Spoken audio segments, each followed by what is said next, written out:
Welcome to the Deep Dive, where we take the articles, the research, and the reports you've shared with us, and we try to distill that huge stack of source material down to what you really need to know. And today's Deep Dive, it's all about fixing the foundation. Exactly. Yeah. We're looking at what happens when the very systems we design, for science, for justice, for data, end up creating these perverse incentives or just amplifying our own biases. Right.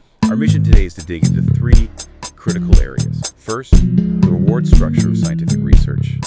Then, how we regulate behavior and resolve conflict. And finally, the huge challenges in just getting trustworthy data in the first place. Okay, let's unpack this. So let's start with science. Yeah. We tend to think of it as this pure search for truth, right? Mm-hmm. But the sources you sent lay out this really compelling case that the career structure actually encourages, and I'm quoting here, rational scientists to adopt a research strategy that is to the detriment of the advancement of scientific knowledge. That is a serious indictment, and it's because the whole system rewards volume and novelty. So get papers out fast. Get papers out fast. To get funding, to get promoted, researchers are pushed to conduct lots of small exploratory studies. And the key there is that they have low statistical power. They just need results, and they need them now. What's the danger in that? In doing all these small, low-powered studies? Well, the problem is statistical. If your study is underpowered, it can really only detect very, very large effects. Okay. So as the source material points out, the conclusions are highly likely to be wrong. It means most of what gets published is probably false. To get past that classic threshold, the p.05, the study has to find an effect that looks big. But that doesn't mean the real-world effect is actually big or even there at all. Exactly. And that explains practices like p-hacking. Right, where you have so much analytical flexibility that you can you can nudge the data until you find something statistically significant, even if it's completely meaningless. So what's the fix? How do we get around that? Well, the consensus on the statistical side, from researchers like Button and others, is moving beyond that simple significant or not binary. The community needs to demand high-powered studies, not just to find an effect, but to provide much greater precision in estimating the actual size of that effect. Why is precision so much more important than just hitting that p-value mark? Because precision is shown by the confidence interval. Right. If that confidence interval, the range where the true effect is likely to be, is really narrow, you can have a lot of confidence in the finding. But if it's super wide, your result could be anything from a huge effect to something totally twisted. Got it. So it's about knowing how certain you are. Yes. By focusing on effect size and confidence intervals, you can see if a finding is actually robust and important, or if it's just a statistical blip. And if we connect this to the bigger picture, changing the tools is one thing, but the whole, institutional culture has to change too. Oh, absolutely. The research is clear on this. Raising quality requires collective action. You can't just ask individual scientists to be more virtuous. The system rewards the individual, right? Getting the big grant, the solo author paper. Exactly. It doesn't really reward the things that benefit the whole community, like sharing your code or building reusable tools. So if we want scientists to adopt open research practices, like sharing their data, we have to actually reward them for doing it. It has to be an explicit criterion for promotion, for tenure. But here's the catch. What's that? If only one university does it, it's seen as a tax on the scientist's individual career. It slows them down compared to peers at other schools. So for the system to really shift, everyone has to move together. They have to act collectively, otherwise you're just penalizing the innovators. That makes perfect sense. And speaking of systems harming people, the sources show that the negative impact of all this isn't distributed equally, is it? Not at all. And this point is brought home so vividly by the data from the COVID-19 pandemic. What did it show? Survey data showed a huge drop in the time devoted to research for female scientists, for people in the bench sciences, and especially for scientists with young children. The burden was completely disproportionate. And that's not just a temporary dip in productivity. That lost time. Yeah. That can create career gaps that last for years, a decade even. Precisely. Which means leaders and funders need very targeted approaches to fix this. You can't just wait for the system to correct itself, because it won't. The system wasn't equitable to begin with. This all leads to an almost philosophical question in the literature, which is, does eminence in science really reflect actual contribution? Right. The ideal is that it should be directly proportional. A strong strong consensus in peer evaluations. But the sources really question if we've ever attained that, especially in fields like psychological science. Here's where it gets really interesting. Because you don't always need to look at tenure rates to see the bias.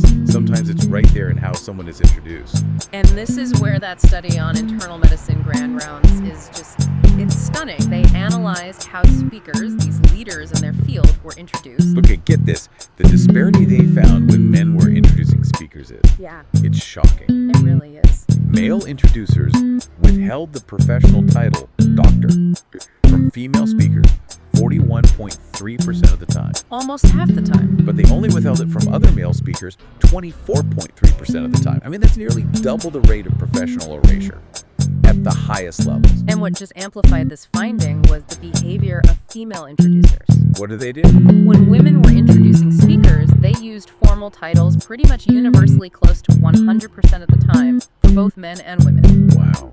So it suggests a totally different baseline standard for professional respect is being applied, specifically when men are introducing women. It's subtle, but it's deeply corrosive. Such a powerful example. Yeah. Okay, so let's pivot now from the lab and the lecture hall to the courtroom, the regulatory world, where the sources challenge another foundation, our whole concept of justice. Specifically, restorative justice, or RJ.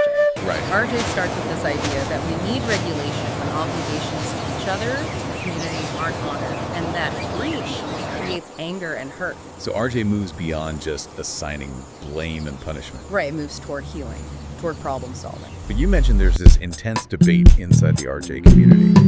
Should it try to accommodate more traditional retributive values like, just deserts or fair punishment? It's a huge debate. Many argue you have to, just to be pragmatic, because that impulse for retribution is so deeply ingrained. But the sources highlight this really powerful alternative view, Which is? that those retributive values are now a hindrance. This perspective argues that retribution is, quote, corrosive of human health and relationships. It basically puts it in the same category as greed or gluttony. That's a massive shift. Yeah. Treating the impulse for revenge as an unhealthy vice, not a necessary function of society. Exactly. This school of thought says restorative justice has to be an explicit value shift away from that model. The focus has to be on reconciliation. And this is backed up by some pretty solid psychology, right? The sources bring up something called reactance theory. Yes, reactance is what happens when people feel their freedom is being limited. When you use deterrent threats, you will be punished if you do this. People see it as an attempt to control them.